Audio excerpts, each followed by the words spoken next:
바랍니다. 오늘은 특별히 2021년 7월 11일입니다. 우리 7월로 두 번째 주일이고 성신 강림 후 7번째 주일 예배를 하나님께 드리겠습니다.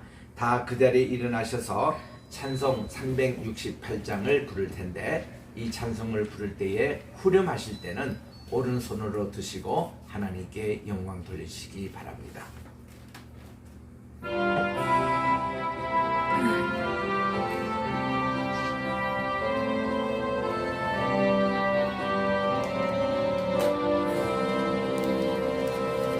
주 예수여 은혜를 내려주사 고충 많게 하옵소서. 이주리고 목마른 나의 맘에 주 성령을 부으소서. 오른손 드시고 주 예수여 충만한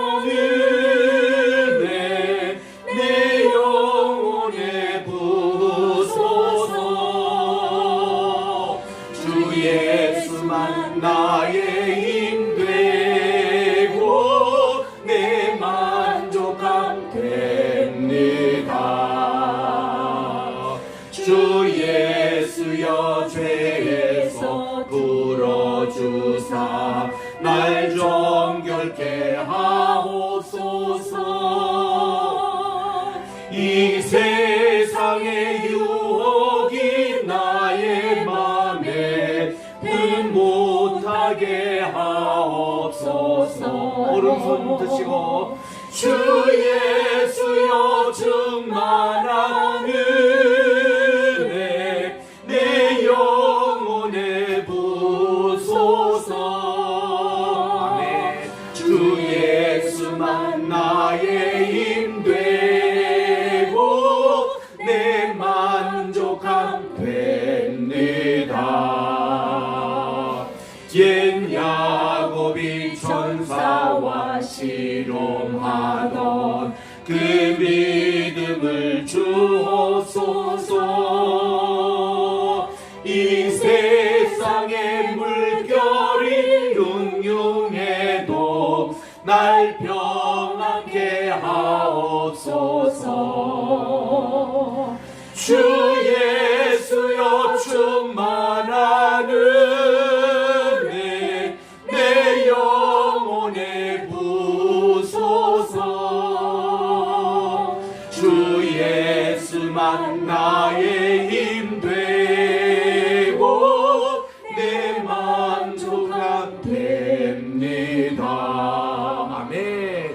주 예수여 온전한 주의 사랑 날 받기를 원합니다. 그 사랑에 내 맘에 충만하여 날 기쁘게 하옵소서. 주 예수여 충만한 은혜 내 영혼에 부소서. 주 예수만 나의 힘 되고 내 만족함 됩니다. 내 마음에 임하신 주의 성령 늘 계실 줄 믿습니다. 그 은사를 나에게 부어주사 주 섬기게 하옵소서. 주 예수여 충만한 은혜 내 영혼에 부소서. 주 예수만 나의 힘 되고 내 만족은 됩니다. 아멘. 다 같이 기도하겠습니다. 나로 말미암아 너희를 욕하고 박해하고 거짓으로 너희를 거스려 모든 악할 말을 할 때에는 너희에게 복이 있나니 기뻐하고 즐거워라. 하늘에서 너희의 상이 금이라. 너희 전에 있던 선지자들도 이같이 박해하였느니라. 아멘. 만복의 근원이 되시며 만왕의 왕이 되시고 만주의 주가 되시는 존귀하시는 성부 성자 성신 삼위일신 하나님께 영광과 존귀를 세세무토록 돌려드립니다. 거룩하고 복된 이 시간 주님 전에 나와 오늘도 예배를 드리오니 영과 진리 안에 하나님께 연락되는 예배를 드리게 하시고 예배 순서 하나하나가 성신님으로 충만하게 하여 주셔서 예수님을 만나는 시간, 주님의 말씀으로 변화받는 시간, 그리고 새롭게 결단하여 이 세상에 나가 복음의 증인으로 살아가는 저희들 한 사람 한 사람으로 새롭게 창조지어 주시옵소서. 아멘. 예수님의 이름으로 간절히 기원드리옵나이다. 아멘. 다 같이 주보에 있는 공동 참회 기도 한 목소리로 주님께 드리겠습니다. 시작. 사랑과 은혜가 충만하신 하나님, 장마철의 코로나 4단계로 어려운 때에 항상 건강을 지켜 주옵소서. 환우들, 장애우들, 외로운 분들을 항상 지켜 주옵소서. 예배를 더욱 예배답게 하시고 교회를 더욱 교회답게 하옵소서. 성도답게 말과 행실과 영과 혼과 몸이 거룩하게 하옵소서. 지난 한 주간의 지은 죄들을 회개합니다. 이웃의 울부짖음과 눈물을 무시했고 평화를 위한 부르짖음에 무관심했고 이웃을 내 몸처럼 사랑하지 못했습니다. 주님께서 주신 지구를 소중히 사용하지 않았습니다. 자비의 주님, 저희들을 용서해 주옵소서. 저희가 주님의 권능을 믿고 삶을 바꾸고 자신을 새롭게 하게 하소서. 그리하여 저희가 부활하신 주 예수 그리스도 안에서 넘치도록 주어진 삶의 즐거움을 깨닫게 하소서. 이 거룩한 시간에 말씀으로 은혜받고 예수님의 보혈로 제사함받고 성신 충만하게 하여 새롭게 지음받은 새 사람 되게 하옵소서. 다시 오실 예수님의 이름으로 기도드립니다. 아멘. 교동문 제49번입니다. 교동문 49번은 시편 108편에 있는 말씀입니다. 다 같이 찾으셔서 교독하도록 하겠습니다.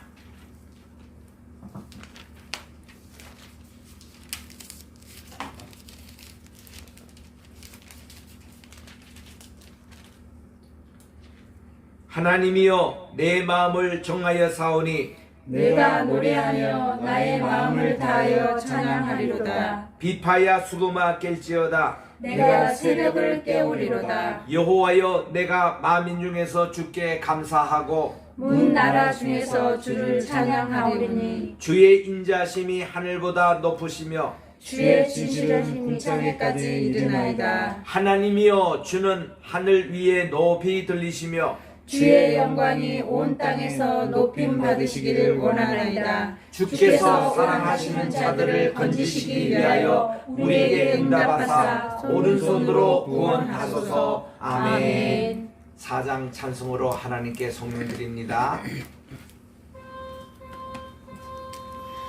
성부 성자와 성령 영원히 영광 받으옵소서. 태초로 지금까지 또 길이 영원 무궁 성삼위께 영광. 아멘. 다 그 자리에 착석하셔서 오늘 주시는 하나님의 말씀을 봉독하겠습니다. 오늘은 고린도후서 12장입니다. 고린도후서 12장은 신약 성경 299쪽에 있습니다. 제가 7절부터 9절까지 읽을 테니 10절 한 절 합독하시기 바랍니다. 7절에서 9절 저 혼자, 10절 합독. 여러 계시를 받은 것이 지극히 크므로 너무 자만하지 않게 하시려고 내 육체에 가시고 사탄의 사자를 주셨으니 이는 나를 쳐서 너무 자만하지 않게 하려 하심이라. 이것이 내게서 떠나가기 하기 위하여 내가 3번 주께 간구하였더니 나에게 이르시기를 내 은혜가 네게 족하도다. 이는 내 능력이 약한 데서 온전하여 짐이라 하신지라. 그러므로 도리어 크게 기뻐함으로 나의 여러 약한 것들에 대하여 자랑하리니 이는 그리스도의 능력이 내게 머물게 하려 함이라.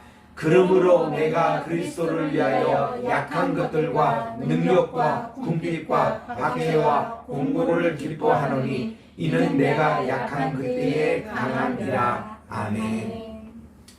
기도하겠습니다. 나의 입술의 모든 말과 내 마음의 묵상이 주님께 연락되기를 원하네.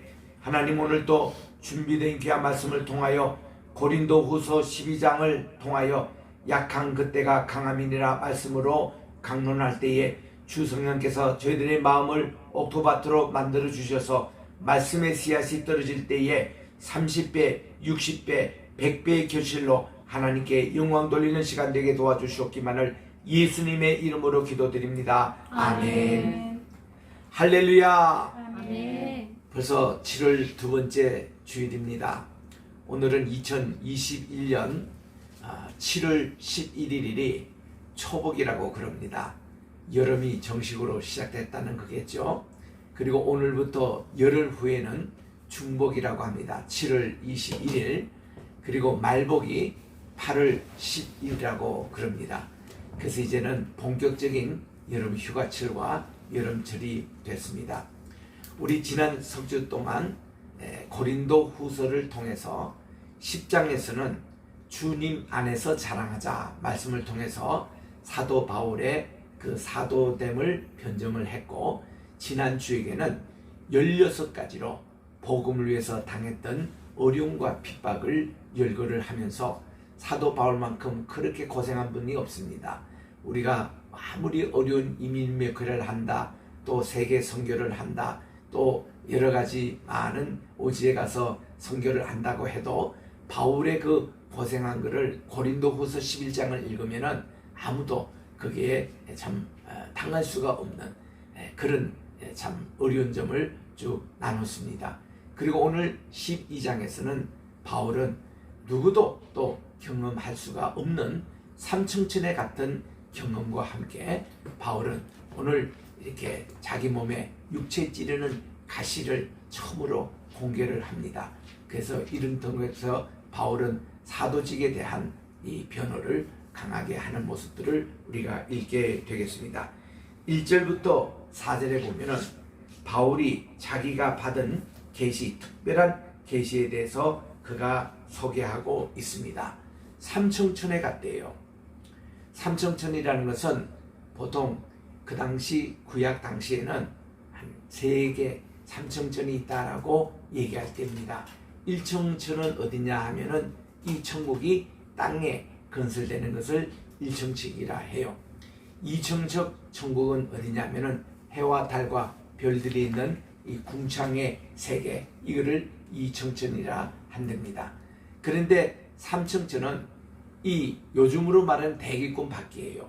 그러니까 이 지구 밖에 그 우주의 어느 곳에 3층천, 그것을 얘기합니다. 그래서 그 당시는 천국이 제일 높은 것이 3층천으로 얘기할 때입니다. 그러나 이제 그 후에 생겼던 외경들, 외경은 성경 정경 66권이 아니고 그 이에 더 생겼던 외경, 또 전 밀톤의 신라권, 또 단테 신곡, 이런 데 보면은 천국이 7층천으로 얘기한 적도 있습니다. 그러니까 천국, 이게 7층천이라는 것은 그 후대 생긴 사상이고, 바울 당시만 해도 천국의 제일 높은 층이 3층천, 그렇게 얘기할 때입니다. 그래서 바울은 3층천 천국에 올라간 감정을 얘기를 하는 것입니다. 이때가 언제 바울이 3층천에 갔을까? 여러 학자들이 여러 가지 얘기를 합니다만은 분명히 여기에 14년 전에라는 그 연도를 특별히 얘기를 하고 있습니다. 그가 고린도 교회에 편지를 보낼 때가 에베소 교회에서 보냈는데, 고린도 이 후서에 편지를 보낸 14년 전을 추산을 해보면은 사도 바울이 1차 전도 여행, 2차 전도 여행, 3차 전도 여행 빠짐없이 갔던 곳이 있습니다. 그것은 뭔가니 바울이 고향이 되는 길리기아 지방, 그게 이제 오늘날 갈라디아 지방의 남부 지방이에요. 그곳은 꼭 갔습니다. 그 길리기아 그 지방에 자기가 태어난 곳은 다소고요. 길리기아 지방의 수도입니다. 그리고 거기 이제 좀 북쪽에 봐보면 비시디아 안디옥도 있고, 또 이제 이고니아라는 곳이 있습니다. 이고니온이라는 것은 오늘날 또 터키에 가보면은 꽃냐라고 그렇게 되어 있습니다. 아주 큰 도시예요. 여기가 바로 디모데의 고향입니다. 디모데가 거기서 태어났고, 거기서 이제 사도 바울을 만나서 바울의 제자가 됐는데, 거기서 30km 남서쯤 내려가면은 무슨 도시가 있는 거 아니? 이게 루스트라라는 그런 도시가 있습니다. 루스트라. 여기 이제 갔던 얘기가 사도행전 14장에 기록되어 있습니다. 사도행전 14장 6절에서 23절에 보면은 이제 바울 일행이 그때는 1차 전도행 때 갔으니까 바울과 바나바가 이제 여기에 가서 전도를 이제 했는데, 발을 쓰지 못하는, 나면서부터 안전뱅이를 얘기하죠. 발불구자가 있었는데 나사렛 예수 이름으로 그 사람을 일으켜 세웠습니다. 그랬더니 아주 여기서 큰 대접을 받았습니다. 왜냐하면은 이거는 너무나도 놀라운 기적이거든요. 그래서 그 마을에 요즘으로 하면 시장, 시관원들, 이분들이 웬 이렇게 재물을 준비해가지고, 야, 우리 마을에 주피터 신, 제우스 신이죠. 그리고 또 말을 하는 이 머큐리 신, 이거를 허메라고 그럽니다. 허메 신이 왔다고 막 이들에게 제사를 드리려고 했던 거예요. 바울과 바나바가 기절했습니다. 여러분들이요, 제발 그러지 마시오. 우리도 인간입니다. 하나님께서, 우리가 믿는 하나님께서 이분을 낫게 하신 것이지 우리가 그런 신이 아니라고 간신히 그 사람들을 말렸습니다. 그래서 그들이 그 당시에 제우스 제사장들이 소도 준비하고 환을 가지고 그렇게 희생 제물을 드리려고 했던 것을 간신히 만류를 했습니다. 그랬는데 이제 바울에게 이 바울에 대해서 비시디아 안디옥 그 지방에서 또 요즘으로 얘기하면 꽃냐라는 그곳에 이고니오나 있는 바울을 대적하는 사람들이 루스트라까지 따라와가지고는 바울에게 또 바오나에게 좋지 못한 악담들을 막 했습니다. 그랬더니 아까까지도 심적인 대접을 하려는 그 사람들이 돌변해가지고 이 바울에게 돌로 가지고 쳐서 바울이 그 자리에서 죽고 말았습니다. 여러분, 참 인간이라는 것은 이렇게 간사해요.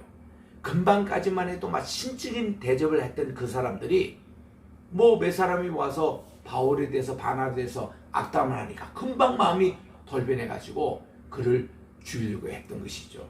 여러분, 예수님을 십자가에 못 박으시오 하는 군중들을 한번 보십시오. 이 사람들이 누구였습니까? 며칠 전만 해도 호산나 호산나 예수님을 메시아로 대접하고 예수님의 입성을 환영했던 그 인파들입니다. 그 인파들인데 대제사장들과 바리새인들과 서기관들이 몇 군중들에게 돈을 좀 줘가지고 너희들이 선동질을 해서 예수 저주를 십자가에 못 가라고 선동해라. 바라바는 석방하고 예수님은 십자가에 못 박게 해라. 돈 먹고 몇 사람이 선동하니까 그 군중들이, 호산나 외치는 그 군중들이 예수님 십자가에 못 박으시오 못 박으시오 이렇게 돌변하더라는 것이죠. 이게 인간의 사회입니다. 인간의 모의는요, 누가 어떤 것을 끌어나가냐에 따라서 하기 때문에 참 이 민중의 지도자, 백성의 지도자, 이들의 말 한마디, 행동 하나가 얼마나 중요한 것을 여기서 알 수가 있습니다. 이래서 이 루스트라에서 바울이 돌에 맞아 죽었습니다.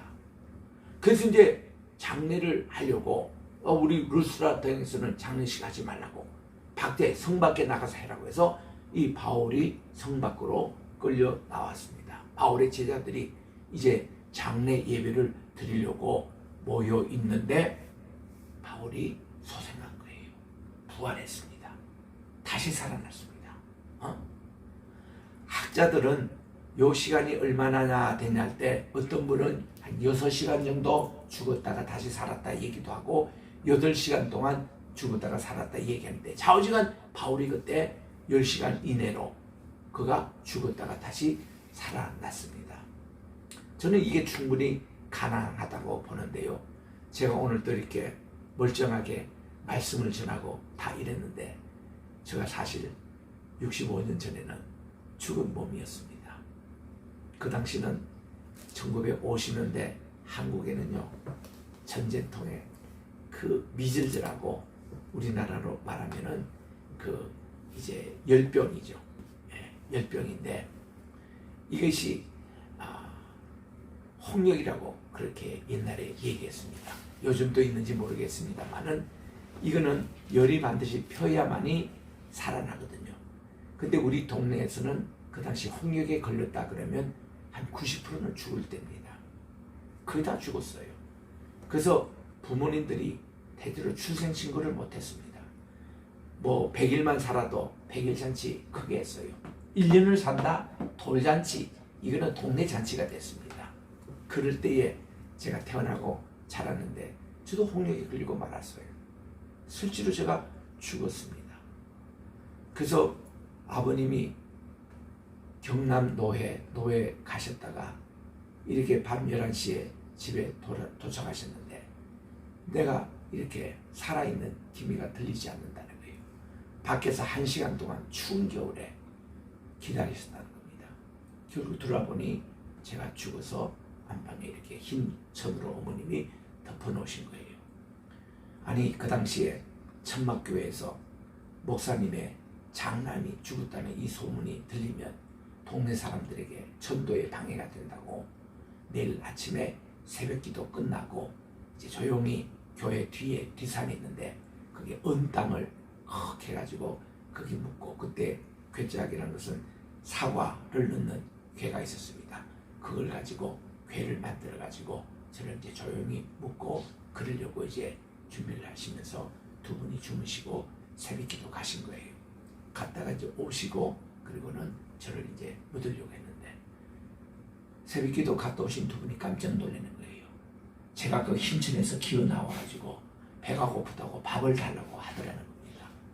그래서 제가 살아난 거예요. 그 당시 우리 동네에서 살아난 것은 나 하나밖에 없습니다. 그리고 그때 살아난 시간이 얼마 하면 한 8시간 정도 내가 죽었다는 거예요. 밤 9시쯤 이렇게 죽었는데 새벽 5시 내가 이렇게 다시 태어난 거죠. 그때 내가 이 오른쪽 귀 청신경이 마비가 됐답니다. 난 그것도 몰랐어요. 초등학교 다닐 때에 하도 내가 오른쪽 귀가 안 들리니까 장기려 박사님, 고려 보건병원의 원장이시죠. 유명한 분이시죠. 그분은 북한에서 김일성 장군 부상당했을 때에 기도하고 수술해가 살렸던 분 아닙니까? 1.4.5 때 우리나라로 월남하셔가지고 부산에서 보건병원을 하신 분이에요. 이분하고 저희 아버님이 절친이십니다. 이분이 자보고 묻는 거예요. 어릴 때 큰 열병 아는 적이 없냐고. 예, 제가 홍역 걸려서 8시간 동안 죽었다는 얘기를 제가 어머님으로부터 들었습니다. 그때 이 청신경이 마비가 될 수 있다는 거죠. 그래서 저는 1살 반 이후로 오른쪽 귀가 들리는 적이 없습니다. 지금도 저는 전화를 이렇게 좌우로 받는 분들 얼마나 부러운지 몰라요. 그리고 저보고 제게요, 절대로 여러분도 5분 이상 전화할 생각하지 마십시오. 부탁입니다.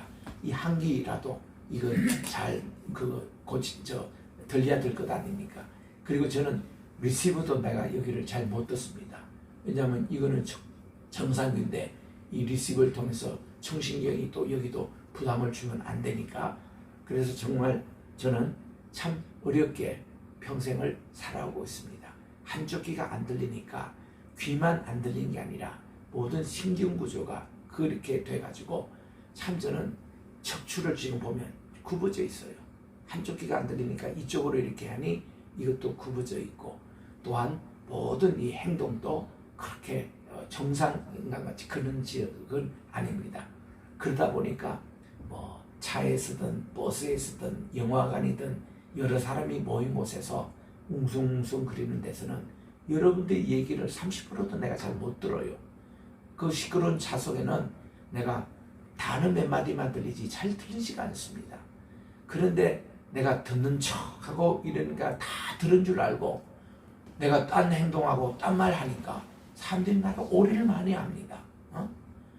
그래서 우리 아내는 제게 오른쪽 귀가 돼가지고 제게 잘, 그래서 항상 같이 다녀야 됩니다. 우리 보고 뭐 앵꼬 부부다 늘 손잡고 다니다 하지만 모르고 하는 얘기예요. 나는 오른쪽이 귀가 안 들려가지고 귀 역할을 해줘야 되고, 우리 안 사람은 오른쪽 눈이 또 좋지 않아가지고 항상 손을 잡아줘야 되고, 그런 줄 아시기 바랍니다. 물론 다정한 그런 것도 있지만은 우리에게 그런 지팡이도 대주고 참 이런 장애가 있어요. 그때 내가 이것을 나도 죽다가 사는 경험이기 때문에, 죽다가 사는 경험이 있는 사람에게는요 하나님이 참 지혜를 많이 주세요. 또 어떤 은사를 많이 주십니다. 그래서 그런지 하나님은 제게 또 기억의 은사를 또 많이 줘서, 되게 귀가 장애 있거나 눈이 장애 있는 분들은 머리가 윤택하는 사람이 많습니다. 그게 다 보상의 원리로 그렇게 된 거죠. 그래서 이제 하나님이 저를 오늘까지 정말 제가 회각됐을 때도 얼마나 내 자신이 놀란지 몰라요. 내가 어떻게 60까지 살 수 있냐. 아니, 1살 갈 때 죽었어야 될 저 몸인데, 하나님 또 12살에 또 4번째 죽음을 당했을 때도 하나님 짐을 지금 데려가시면 하나님 손해십니다. 저를 살려주시면 주의를 참 많이 할 텐데요 하니까 하나님이 대방주를 또 살려주시더라고요. 그래서 제가 지금까지 살아온 거 정말 기적이에요. 하나님이 앞으로도 60년을 더 살려주시는 믿고 120세까지는 가야 되겠는데, 하여튼 하나님께서 저를 이 바울이 루스드라에서 죽었다가 살아난 경험이 제도 있기 때문에 저는 이 말씀이 그냥 공감이 가는 거예요. 그때의 바울이 3천 전에 갔다는 겁니다. 바울의 학자들이 이렇게 설명할 때 나는 이런 해석을 미국 가서 들었어요. 미국 가서 바울에 대해서 전문적인 학자 목사님이 그렇게 설명해 주시는 얼마나 은혜가 되는지 계산해 보니까 14년 전에 루스드라에서 일어난 일이 맞는 거예요. 그때 이제 바울이 이런 얘기합니다. 3천 전에 갔는데 자기가 몸 안에 있었는지 몸 밖에 있었는지 모르겠다, 이런 내용이에요.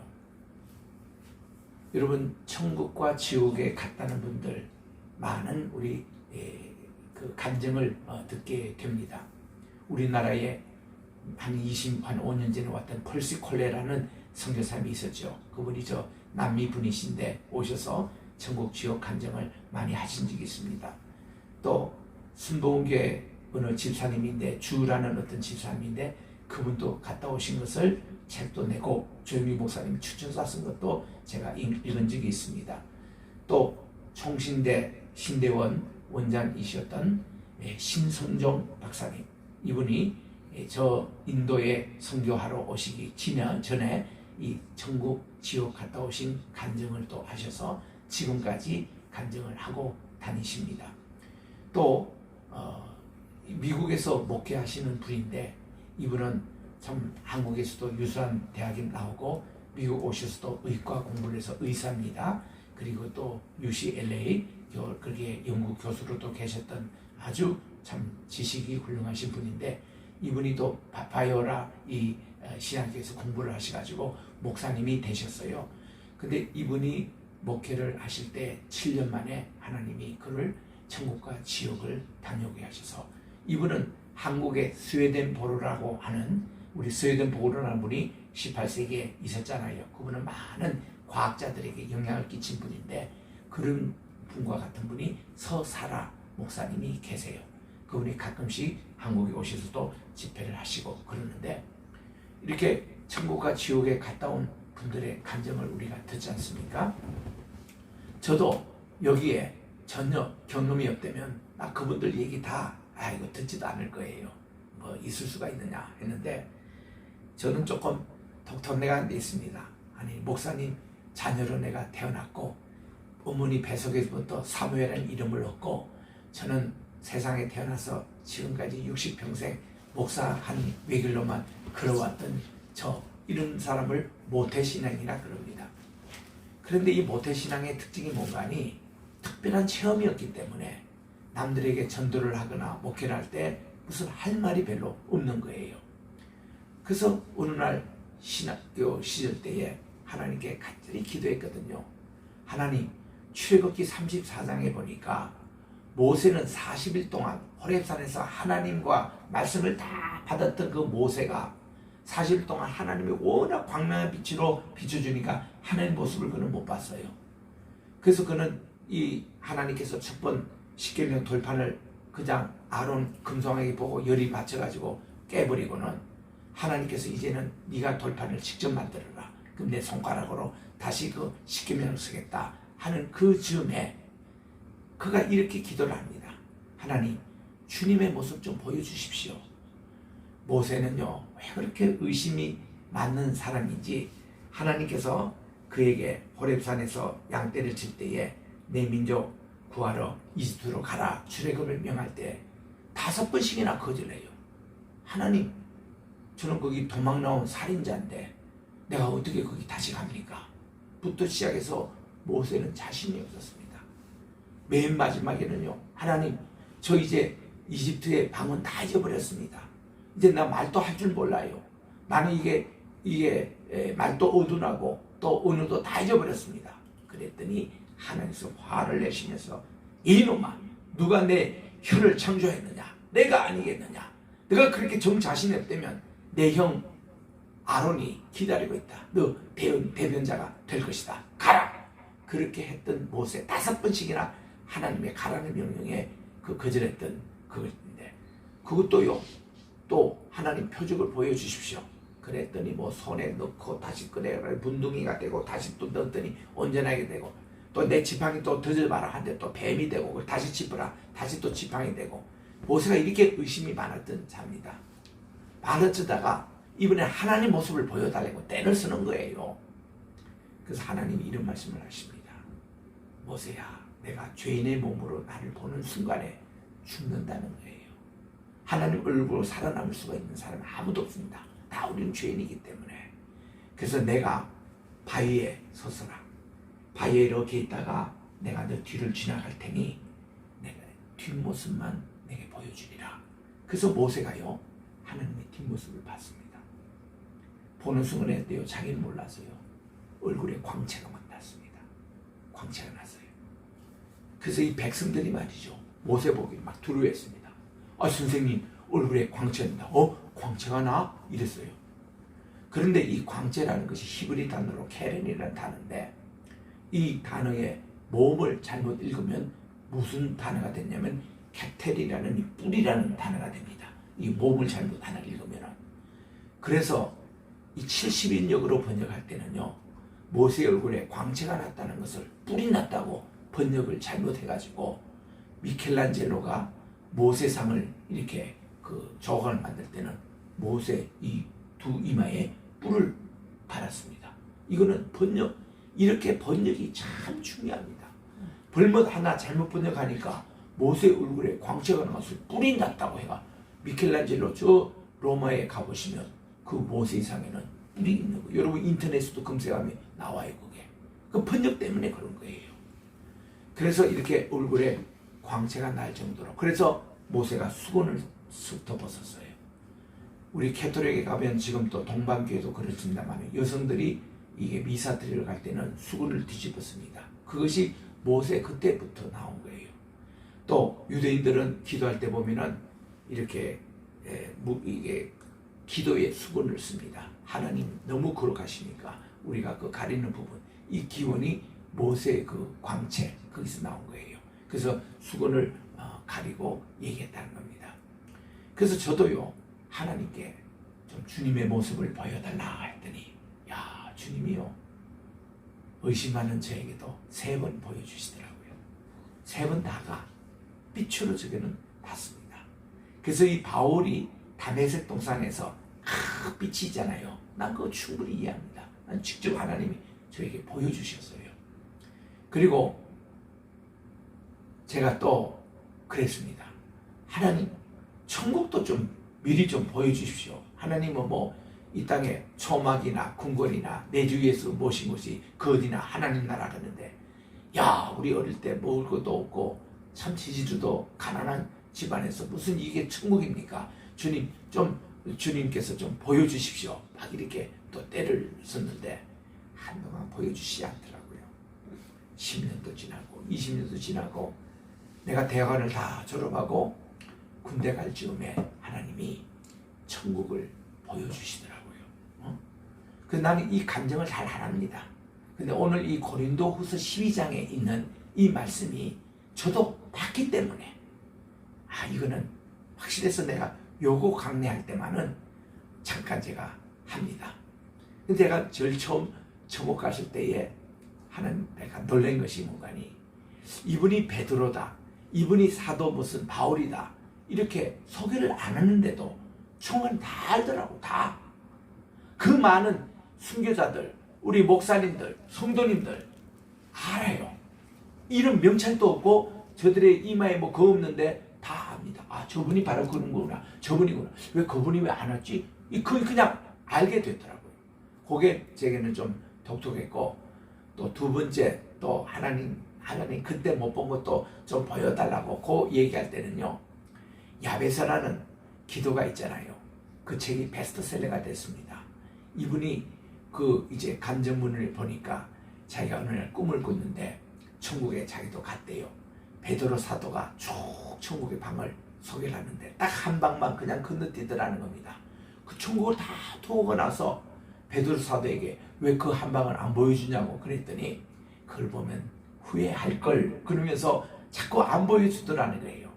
그래서 이분이 내가 그거 안 보면은 내가 지상에 안 내려갔다고 막 때를 쓰니까 베드로가 그럼 들어오라고 했더니 거기 보니까 자기 이름이 써 있다는 거예요. 그거를 무슨 우리 서랍장에 이렇게 열면은 파일 있잖아요. 파일처럼 되게 쫙 돼 있는데 그걸 한번 열어보라는 거예요. 열어보니까 웬걸 자기가요 그렇게 갖고 싶었던 차도 거기 있고 집도 있고 또 자기가 하고 싶었던 그런 기도의 제목들이 쫙 있는데 이것이 그대로 있는 거예요. 그러니까 베드로 사도에게 물어봤다는 겁니다.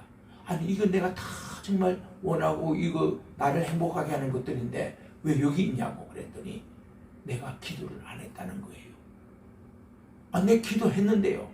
그 정도 기도 말고 그야말로 야베스 기도처럼 역대기 상 4장 10절에 이 말씀이 나옵니다.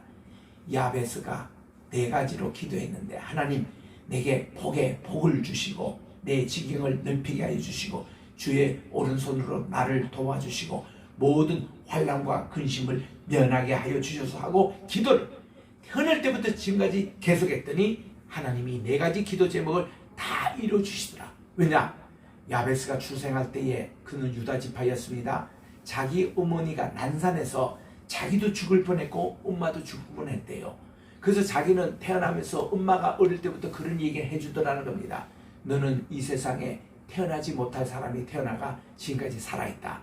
그래서 야베스는 그 엄마의 얘기를 듣고 하나님은 저를 태어날 때부터 이런 축복을 허락해 주셔가지고 생명을 걸고 4가지 그 기도 제목을 계속 얘기했다는 거예요. 그러니까 하나님이 야베스 집안을 복되게 해 주셔가지고 이 집안의 후예가 오벳에돔, 그분들이 하나님의 그 언약궤를 3개월 동안 보관했는데 큰 복을 받았던, 그래서 다윗 왕이 그 소식을 듣고 이 가정을 축복하고 거기 보관되어 있는 하나님의 언약궤를 예루살렘으로 옮겼던 참 이런 집안의 후손, 그 후손들이 다 복을 받는 이런 내용.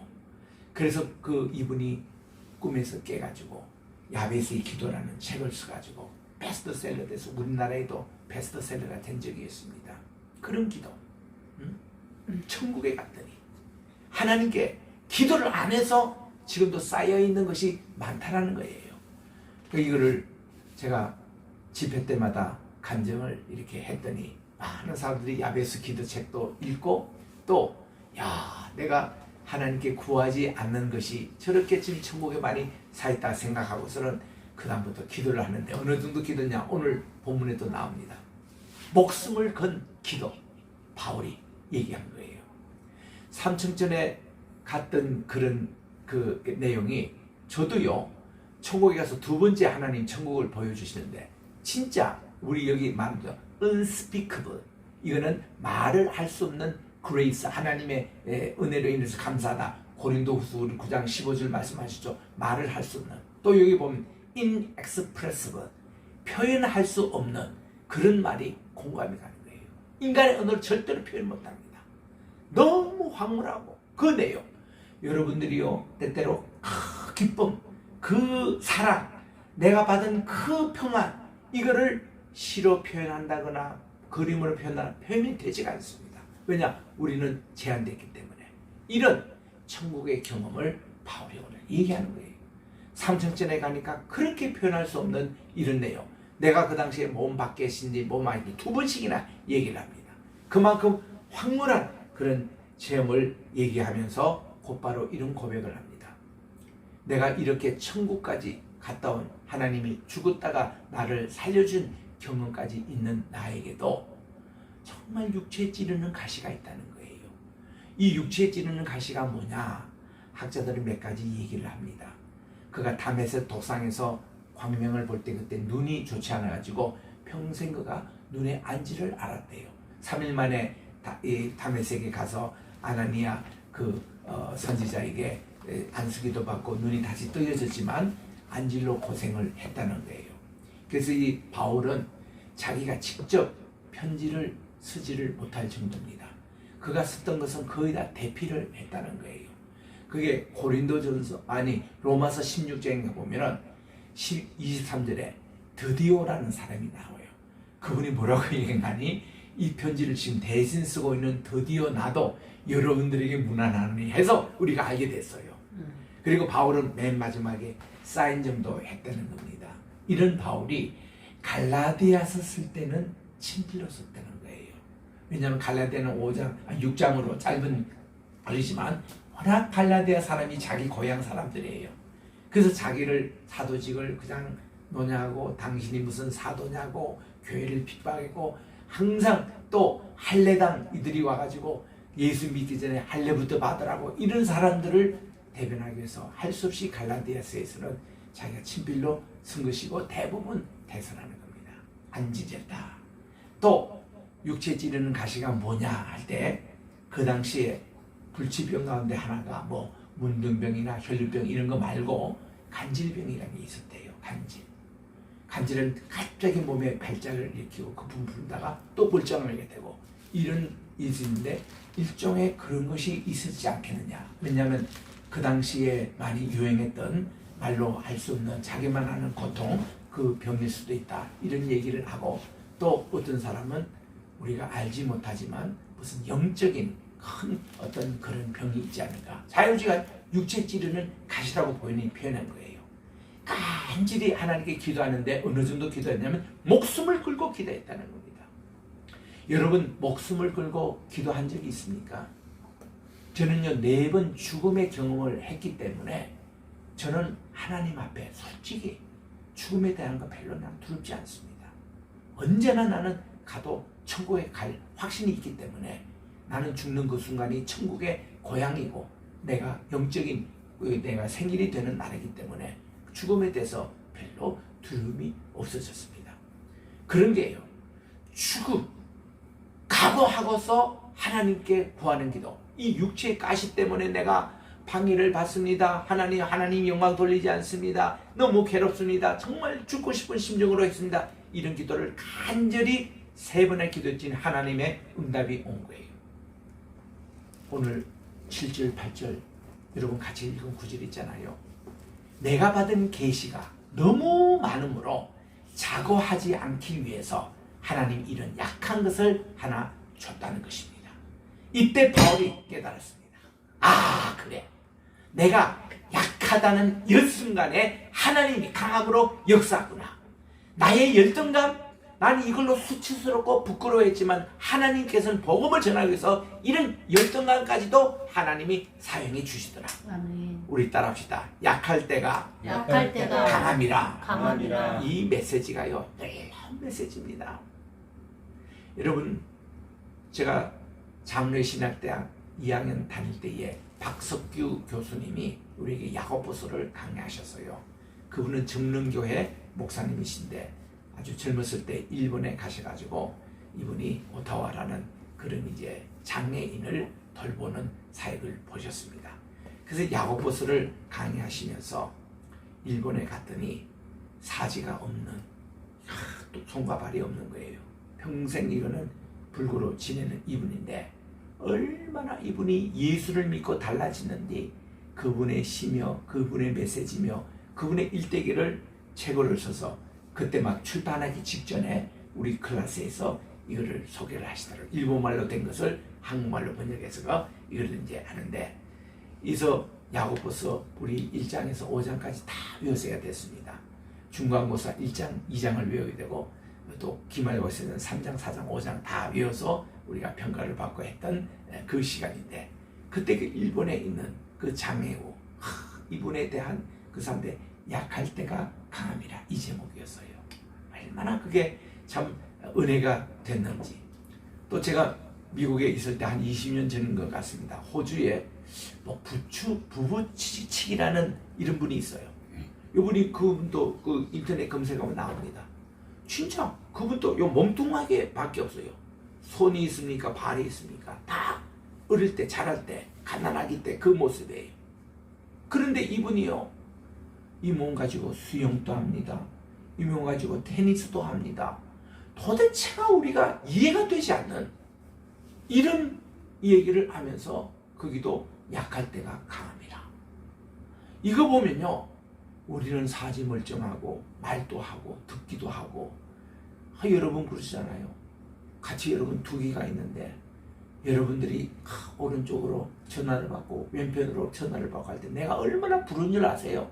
그 부러워하는 거 여러분 모르잖아요. 그 폐가 한쪽 폐가 없는 분이 있습니다. 한쪽 신장이 없는 분이 있습니다. 이런 분들은 다 멀쩡한 사람들, 위암 걸려가지고 위가 3분의 1 절단하고 밥을 먹는 분이 있어요. 빨리도 못 먹습니다. 소식합니다. 여러 번 먹어줘야 됩니다. 이런 분들 앞에서 모든 게 멀쩡한 사람 얼마나 감사해요. 저는 삶을 불평하고 하는 젊은이들에게 꼭 데려가는 게 종합병원에 데려갑니다. 거기서 구청부터 쭉 일정까지 한 바퀴 돌고 나면요, 이 아이들이 눈물을 쭉 흘리면서 아이고 내가 밥을 씻고 있는 치아에 있는 거 감사하네요. 또 혀를 사용해서 말을 할 수 있는 게 감사하네요. 눈으로 본다는 게 감사하네요. 귀가 있어서 들린다는 게 감사하네요. 내 발로 걸을 수 있는 게 감사하네요.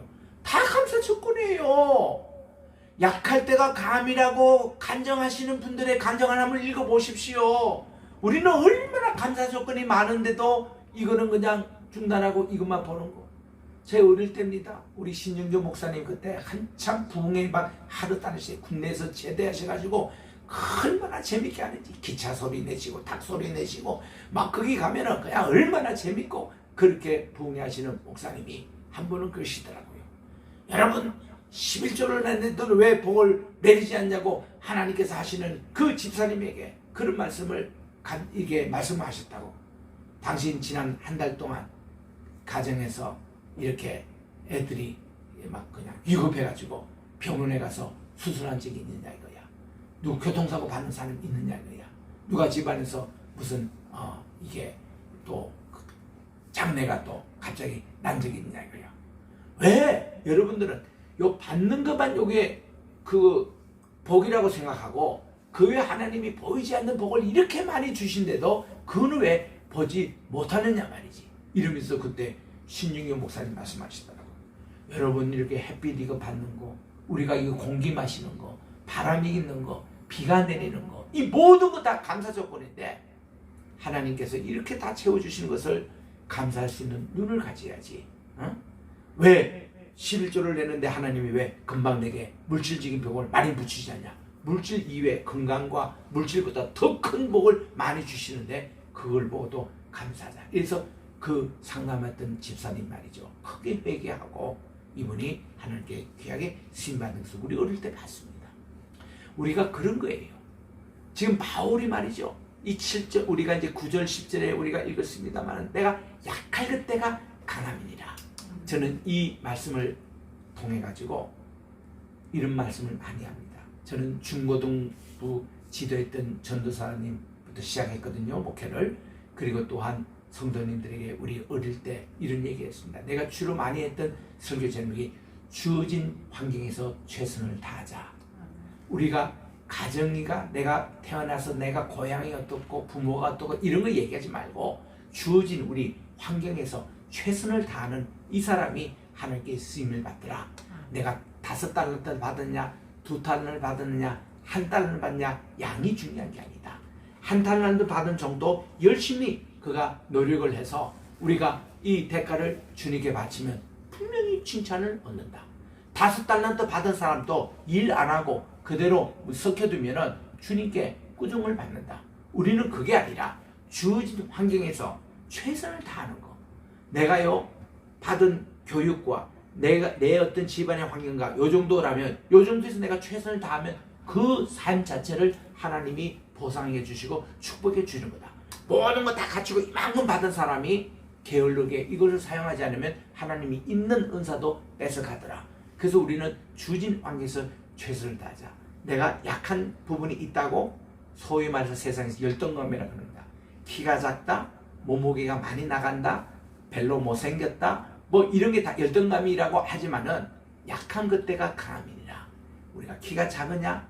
우리 주님은 그 주님의 크심을 주님이 보충해 주신다. 여러분들이 환경이 약하냐?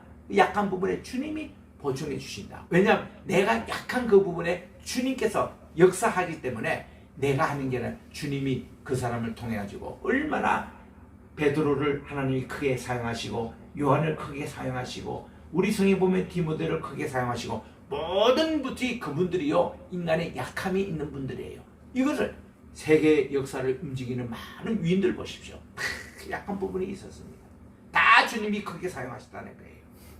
그런 내용으로 우리들이 내가 어떤 것을 불평하지 말고 오늘 또 바울이 육체 찌르는 가시가 있는 거 간절하게 이것이 없이도 3번 목숨을 내서 기도했는데 하나님의 응답이 내가 받은 은사가 너무 많아서 자고하지 않게 해서 이것이 내게 있다는 거예요. 그리고 우리 성경에 있는 모든 인물들 보면요 노아 얼마나 훌륭한 분입니까? 그분에게 약점이 하나 있었어요. 포도주를 먹고 실수해가지고 둘째 아들이 실수하게 만든 일이에요. 이 그 사람의 오점입니다. 아브라함 얼마나 훌륭한 분입니까? 그분도 모든 게 완벽하던가요? 자기 부인을 누이라고 속였습니다. 있을 수 없는 일이에요. 그분도 그런 약점이 있었습니다. 뭐 누구나 다 그렇잖아요. 요셉이 여러분 뭐 다 좋은 거 다 얘기합니다. 맞습니다. 그분 다 훌륭한 줄 말하자요. 요셉이 하는 약점이 있었어요. 자기 형 루벤이 아버지 첩하고 동심하는 거 아버지도 잃는 사람이에요. 물론 고자질 하는 거 그것도 뭐 정직하니까 한다고 하지만은 어쨌든 그 좋은 이미지는 아닙니다. 뭐 누구든지 우리 성경에 보면요 예를 들면 성경에서 정말 흠이 없는 사람이 있어요. 다니엘 같은 분은 흠이 없어요. 성경에 그분에 대한 뭐 흠이 따로 나오지가 않습니다. 에녹 같은 분 흠이 없어요. 이런 분은 아주 특별한 경우지만 나머지 분들 다 흠이 있잖아요. 오히려 저는 그게 인간미가 있는 것이 더 은혜가 됩니다. 우리도 그런 약한 부분이 있거든요. 주님의 강함으로 채워주신다는 거예요. 그래서 우리 10절까지 그렇게 보고 11절부터는요 우리 이제 그걸 전체 사도들의 표적과 교회의 자랑이라 이 부분은 제가 간단하게만 말씀드리겠습니다. 11절 12절에 보니까 이렇게 나옵니다. 내가 자랑함으로 어리석은 자가 되었거니와 앞에 이제 이 얘기입니다. 삼층천 경험과 또 약함의 주님의 강함으로 채워주신 것. 그러나 너희가 억지로 나를 시켰느니라 간장하게 만들었다는 겁니다. 내가 너에게 칭찬을 받아야 마땅하노니 내가 아무것도 아닐지라도 무슨 일에나 가장 어뜸가는 사도들보다 결코 뒤지지 아니하노라. 진실로 내가 너희 가운데 모든 인내와 표적과 이적들과 능한 행위들로 사도의 표적들을 행하였다고 말씀을 하고 있는 것입니다. 이것은 고린도 교회가 그의 사도직에 의심을 했기 때문에 할 수 없이 부득이한 자랑이었습니다마는 저는 그거를 후회는 하지 않았습니다. 그는 지극히 큰 사도라는 것은 베드로, 야고보, 요한 이런 사람들인데 이들보다 조금 더 부족함이 없으나 자신이 아무것도 아니라는 것을 인정하기 위한 간증이었거든요. 주님의 종들은 자신이 아무것도 아니며 오직 하나님께서 죄인을 구원하시고 양육하신다는 사실을 항상 인정해야 합니다. 그래서 그는 사도의 표에 대해서 얘기를 하고 있는 것입니다. 13절 14절에 내 자신이 너에게 짐이 되지 아니하는 것은 빼고 너희가 다른 교회들보다 못하는 것이 도대체 무엇이냐? 너희는 나의 이 잘못을 용서하라. 보라, 내가 세 번째 너에게 갈 준비가 되었지만 너에게 짐이 되지는 아니하리라. 나는 너희 재물을 구하지 아니하고 너희를 구하노니 자녀들이 부모를 위해 모아두지 아니하고 부모가 자녀들을 위해 하느니라. 바울은 꼭 어느 교회 신방에도 그 교회 짐이 되지 않도록 노력하신 분입니다. 그리고 그분들에게 꼭 선물을 가지고 갔습니다. 마침 부모가 자녀들에게 하듯이 늘 그랬기 때문에 고린도 교회도 이런 것으로 폐를 끼치지 않도록 하신 것입니다. 15절에 보니 너희를 더욱 넘치게 사랑할수록 내가 덜 사랑받는다 할지라도 나는 너희를 위하여 가진 것을 매우 기쁘게 쓰고 나 자신을 쓰겠다고 했습니다. 고린도 교인들을 향한 사도의 사랑은 크으나 그는 그들에게서 그 사랑에 대한 대가를 받지 못했습니다. 주님이 대신 갚아주신 것입니다. 16절 17절에 그러나 그렇다고 나는 너에게 짐을 지우지 아니하겠다. 그럼에도 불구하고 내가 간교하게 행하여 너희를 속임수로 사로잡았도다. 내가 너에게 보낸 자들 중에 누구를 시켜 내게 이득을 취하느냐 하고 도리어 묻습니다. 바울은 하나님 앞에서 진실하고 깨끗하게 사역했지만 비난하는 자들은 그가 간교한 속임수로 교회를 취했다고 비난했습니다. 여기에 대한 그의 대답입니다. 그 비난은 바울을 통해 이루신 하나님의 일을 허무드리는 악한 일이었습니다. 바울의 경우 보면 주님의 종들에게는 그들의 선한 봉사의 벌끄름에 항상 악한 비난의 말씀이 있었던 것, 이것을 그는 과감하게 물리친 것입니다. 18, 19절에도 내가 디도에게 청하였고 그와 더불어 한 형제를 보냈는데 디도가 너희에게서 이득을 취하냐? 그가 대신해서 파송했던 디도가 고린도 교회에서 사례금을 받은 적도 없고 교통비 받은 적도 없었습니다. 우리가 같은 영 안에서 걷지 아니하느냐? 우리가 같은 보조로 걷지 아니하느냐고 그를 이렇게 옹호해 주시는 것입니다. 그래서 이 세상을 사랑치 않고 장차 올 세상 곧 새하늘과 새 땅을 사랑하는 소망을 저희들에게 가르쳐 주고 있는 것입니다. 오늘날에도 복음 사역자들의 관심은 항상 우리 성도님들의 구원과 영적인 성장, 여기에 우리가 포커스를 맞추고 있는 것입니다. 교회를 통해서 부를 축적한다거나 이 어떤 물질의 욕심을 가지고 있는 분들은 거짓 사건에 해당합니다. 20절에서 21절에 보니까 내가 갈 때는 내가 원하던 모습으로 너희를 보지 못하고 또 너희가 원치 않는 모습으로 내가 너희에게 보일까 염려하며 또 논쟁과 시기와 진노와 다툼과 헐뜯음과 수긍을림과 거만함과 소동이 있을까 염려하고 또 내가 다시 갈 때에 내 하나님께서 나를 너희 가운데 놔주실까 염려하며 또 이미 죄를 짓고도 자기가 범한 부중한 일과 음행과 세격을 회개치 아니한 많은 자들로 인하여 내가 슬퍼할까 염려하노라. 신방을 앞두고 고린도 교회에 부탁한 것은 제발 회개하고 새로운 삶의 모습을 보이라는 것입니다. 우리가 평생을 교회 다니고 우리가 예배를 드리고 가장 중요한 게 뭔가니 우리가 변화되어야 한다는 것입니다. 예수님처럼 말하고 예수님을 생각하고 예수님처럼 행동을 해서 예수님의 향기를 날리는 이런 사람이 되어야지 바울이 특별히 부탁한 게 그런 내용인 것입니다. 사랑하는 성도 여러분, 오늘도 우리 11절에서 21절의 내용이 첫째 바울이 사도인표 즉 신분증은 기적을 행한 것이라고 밝히고 둘째로 바울은 교인들에게 물질적인 짐을 끼치지 아니하고 도리어 그들의 재물과 자신까지 허비하기를 원하고, 세 번째는 바울과 디도는 동일한 영과 보조로 행했던 것을 강조하고, 네 번째 바울의 주관심은 교인들의 순종과 회개였다는 사실입니다. 사랑하는 성도 여러분, 우리가 복음을 위하여 당하는 고난과 핍박이 있습니까? 오히려 우리는 기뻐할 수 있으면 우리의 상급이 하늘에 쌓여 있기 때문에 그렇습니다. 산상수훈에서 주님께서 말씀하시기를 나를 인하여 사람들이 너희를 욕하고 핍박하고 너희를 대적하고 거짓으로 온갖 종류의 악한 말을 할 때는 너희에게 복이 있나니 기뻐하고 즐거워하라. 하늘에서 너희의 보상이 크다고 말씀해 주셨습니다. 내가 약할수록 주님의 강함이 채워지는 역사가 항상 일어나시기를 주의 이름으로 축원합니다. 아멘. 기도하겠습니다. 사랑의 하나님 아버지, 이 무덥고 장마철에 코로나로 인하여 온 세계가 불안하고 초조한 가운데서 저희들을 항상 지켜주시고 건강케 하여 주시옵소서. 아멘. 복음을 전하면서 생기는 여러 가지 어려운 고난과 핍박을 가운데서도 인내하며 우리가 약할 때 우리가 열등을 가지는 그 부분에 주님의 강함으로 채워주셔서 아멘. 복음을 위하여 주님께서 귀하게 사용하여 주시옵소서. 아멘. 그래서 우리 하나님의 뜻을 이루어가는 우리 겟셋만의 선교회, 겟셋만의 신학교, 겟셋만의 교회가 되게 도와 주시옵소서. 아멘. 이 모든 말씀을 우리 구주 예수님의 이름으로 기도드립니다. 아멘.